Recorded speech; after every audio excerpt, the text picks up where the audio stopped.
Okay, so what is up guys? So today is already June 7 na, 2025 syempre, Saturday. And it's currently, anong oras na? Yan, mag-aalas 6 pa lamang. At ito, katatapos ko lang mag-tiklop ng mga damit. So yun, when we wake up early, mas productive tayo. So I suggest you sleep early. Ako kasi late na ako nakasleep kasi 12 ang out ko sa work. Pero yun nga, bakit Sabado tayo nakapag-record kasi hindi ko nalagay sa planner ko na may weigh-in nga pala tayo every Friday, so na-forgot ko. Again, bumabalik pa lang tayo sa anong tawag dito, routine natin kasi nga kita nyo yung last weekend medyo sira yung schedule ko nun kasi nga nag-fiesta dito sa amin and all, sobrang busy, no? So yun lang, ngayon is oras na para tayo ay mag-weigh-in, no? Hindi ko pa to na gagawa ulit, so tingnan natin kung ano lang timbang ko.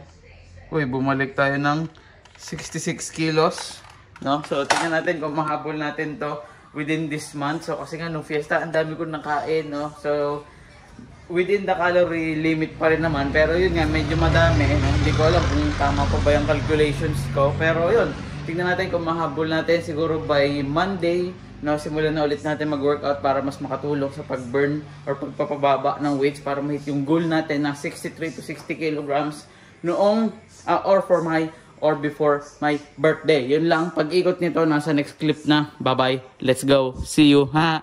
Okay, so what is up guys? So today is June 14th na, and today is going to be the second weigh-in for the month of June. And medyo masama na naman ang timpla ng ating tiyan, pero hindi tayo magpapatalo dyan ngayon. Mag-weigh-in na tayo. Bang! 65.75. Ayan ang ating timbang for today's video. No, naka-ano na ako niya, naka-pants, may susi pa, may relo, kapal shirt, no. So that's going to be our weight for this weigh-in. So tingnan natin sa susunod na linggo kung aabot ba tayo ng 63 kilos para sa aking birthday. Yun na lang, habol natin din siguro kayo 60 kasi medyo malaki-laki, pero who knows, let's see. Let's go.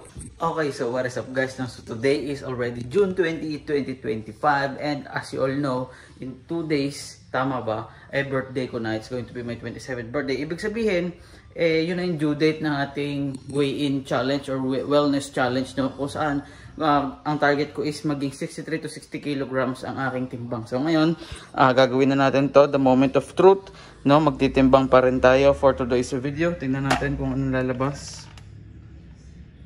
Boom, nadagdagan pa, no? Bakit nadagdagan? Siguro, I think kasi this past few days nag-i-intake ako ng rice kasi nga parang hindi ko alam kung kaka-fasting or nalilipasan ako ng gutom, nagkaka-ulcer ata ako or diarrhea, something like that. Hindi ko sure, pero yun yung nangyayari sa akin kaya napilitan ako mag-rice. So therefore, nadagdagan yung timbang natin, no? So pag ikot nito, next clip na, maybe next Friday na, no? So ngayon, gagawin namin is paalis kami. Kung kita nyo, medyo nakagayak tayo ngayon, nakabihes, no? Kasi punta na tayo ng Pampanga and then Baguio for the TJ Monterde concert. Let's go! Okay, so what is up you guys? Today is June 28 and malalaman natin kung nagtugumpay ba ako sa aking weight loss journey or weight loss challenge for myself. Nasabi natin, my goal is to hit 60 to 63 kilograms before I get to 27 years old. Pero yun, last weekend, June 22, nag-27 na ako, and this is the moment of truth, no? Para malaman natin kung ako ba ay nag-succeed, no?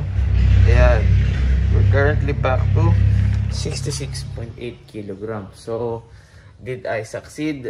No. Pero did I learn? Yes, no. Nadaman ko na kaya pala, no. Kasi I think umabot tayo around 64 kilos and malapit na yon. So the challenge now is going to continue.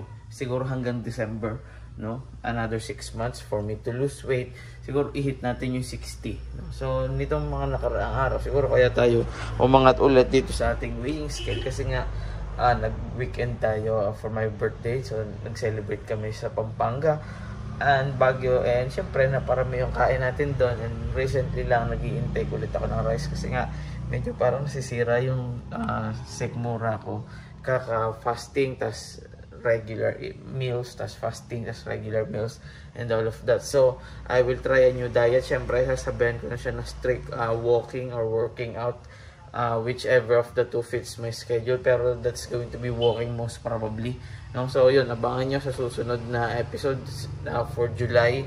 I will make sure, I will do my very best na magkaroon ng improvement sa aking daily routine, kasi ngayon parang nawawala na sa akin yung pag-workout at pagpapawis.